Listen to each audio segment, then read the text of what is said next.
In this story, we find out about the Kenpo hands from Professor Nick Cerio. Now to Rhode Island for the story. Well, Kenpo has a pretty long history. Its roots go back to China. The word Kenpo originally was called Chuan-Fa or Gun-Fa, which means the law of the fist or the way of the fist. From China, when it went into Okinawa, they changed the characters. When they got through changing the characters to the Okinawan calligraphy, it read Kenpo. Ken meaning law, po meaning way or fist.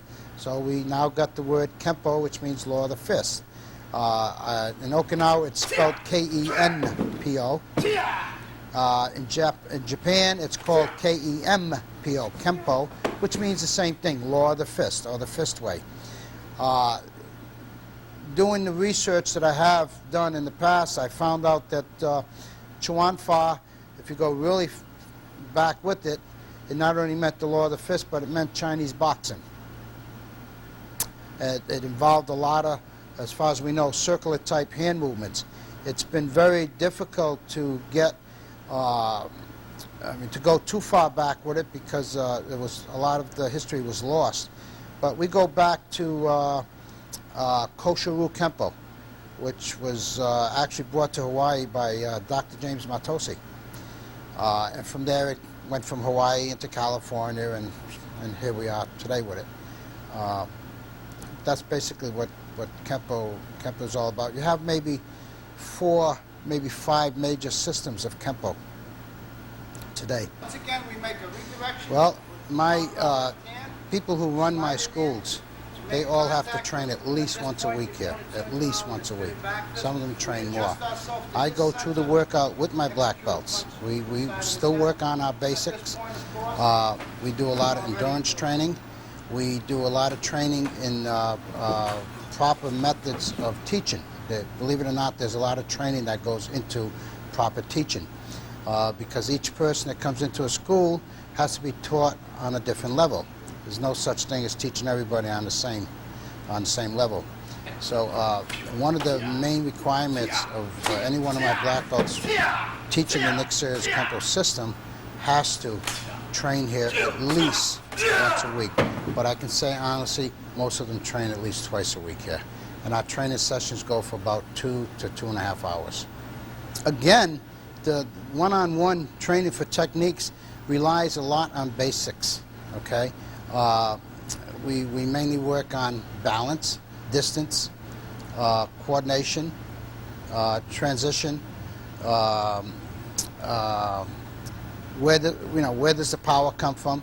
In other words, we'll stand side by side, for instance, and we may do a drill that consists of a front punch followed up with a front kick, for instance. We may do that technique for about 10-15 minutes, and we simply, like I say, go side by side, or sometimes we use a mirror image, and this is how we do it. The basics are very, very important. Without the basics, you can't get into advanced techniques. Well, my seminars that I do, I mainly keep the seminars within the Nick Cerio Kenpo system. I have in the past, actually, but lately I've gotten a lot of requests to do outside seminars. What I mean by outside, for Taekwondo people, for Shotokan, for Jiu-Jitsu people, done them from all sorts. My seminars, I mainly teach at the seminars with the coordinator of that seminar wishes. Sometimes, well, most of the requests are for self-defense, believe it or not, on hands. I don't know why, but it's usually on Nick Cerio Kenpo hands is what they like to see. I do a lot of jiu-jitsu because our system does consist of a lot of jiu-jitsu techniques. I teach also weapons, such as the bow and the kama, tunfa. I teach traditional and non-traditional weapon forms. My biggest seminar was in Quebec City about 2-3 months ago. I did a seminar which we had a total amount of 576 participants there. So But I am open now for all types of seminars. Like I said, we kept it within the Kenpo system, but we've gotten so many requests that I now do them pretty much all over. Any further information, we can be reached at Nick Cerio Kenpo, 1904 Warwick Avenue, Warwick, Rhode Island, 02889. Telephone number, area code 401-738-9111. And I thank